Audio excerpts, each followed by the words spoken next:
Hello everyone, welcome to another video on Salesforce Learning, and in this particular video we will learn about SOQL, which is Salesforce Object Query Language. This is, as the name suggests, it's a query language and similar to the already we might have learnt about. So we might have learnt about SQL and similar kind of query languages. So similar to that, Salesforce has its own query language known as Salesforce Object Query Language, SOQL, which is very similar to the existing ones.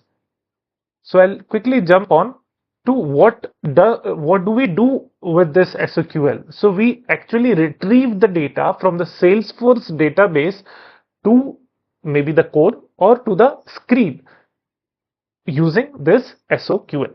Now there are certain objects, right? So there are certain standard objects like account and contact, and there are few custom objects like we have created a student object and students enrolled object, student course junction object. So these all are custom objects, right? So we can either fetch standard objects record, or we can also fetch custom object records also. So in short, we can fetch records from the Salesforce database, and that can be done using SOQL query. Records in Salesforce are nothing but whatever we have created, right? So if I go to the student record, so I'll simply go over here and you can see two students over here, right? So if you want to fetch the same thing in the code, how will you do that? You will need SOQL query to do that, to fetch these two records in the code. But a lot of times you just need to see the records, right? You don't need to actually use them in the code. So at that particular time, we have this developer console, and in the developer console, we have this query tab. Over here, whatever you write as query, you can fetch the records. So I'll just show you, like I've already written select ID, comma name from student.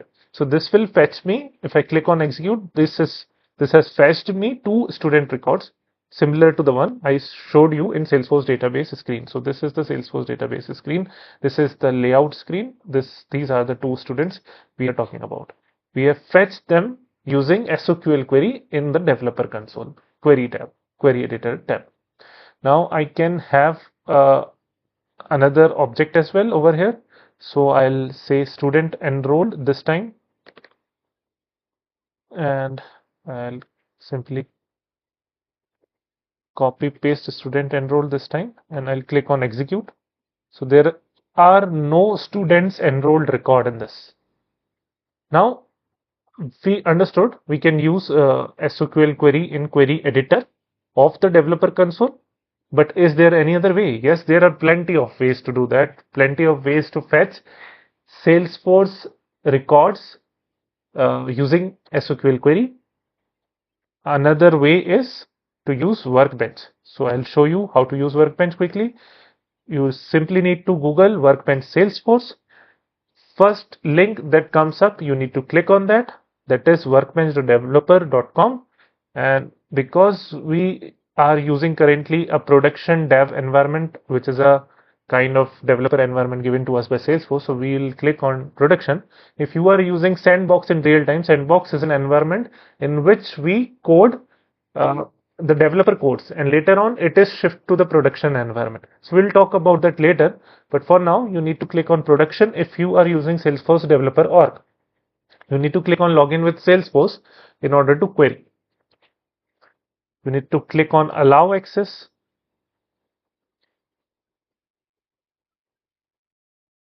And over here you can go to queries and then click on SOQL query. Over here you can select the object. This time I'll select again the student object.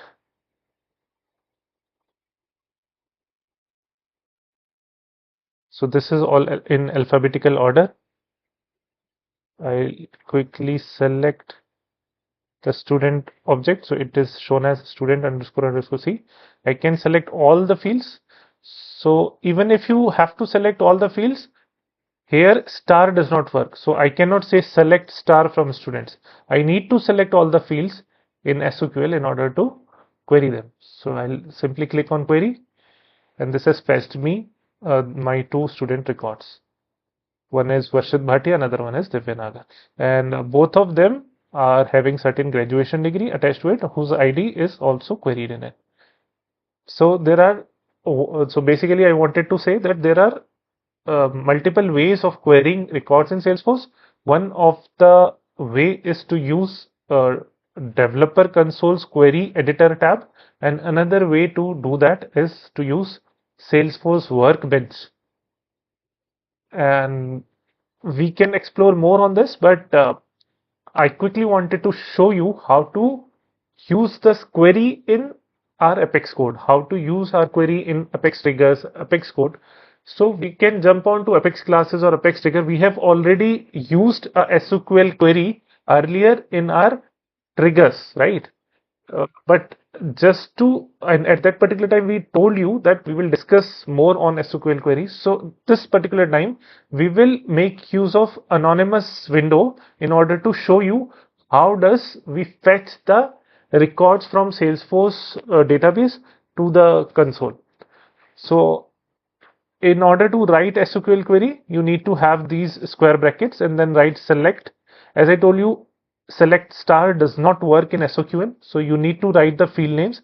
So I'll write select ID and name from, you can add more fields as well, from, I'll say student, and then underscore C is appended if it is a custom object. If it is a standard object, account or something, then you need not to append the underscore C. So I'll simply say system.debug. System.debug is used to print something on the screen. So I'll say query result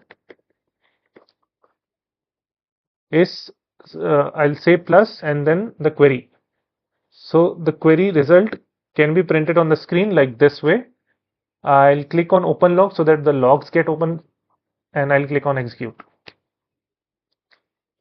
Now these log is open. Now I'll click on debug only in order to see the query result. So it says query result, and then the two student records are fetched. One is Varshit Bhatia, again the second one is Divya Nagar. So in this way you can use SOQL query in the code itself to fetch the records in Salesforce. Hope you understand the SOQL query, the basics of it. We will go in detail about SOQL query in the upcoming video for sure, and that video, if I understand many of you might be aware about this basic thing, but the next video, even the ones who know little bit about SOQL query will enjoy. Why? Because that will have much more features of SOQL query. So we will discuss about many more features of the SOQL query in the next video. So stay tuned and subscribe and like to our channel and to our videos. So thank you and happy learning.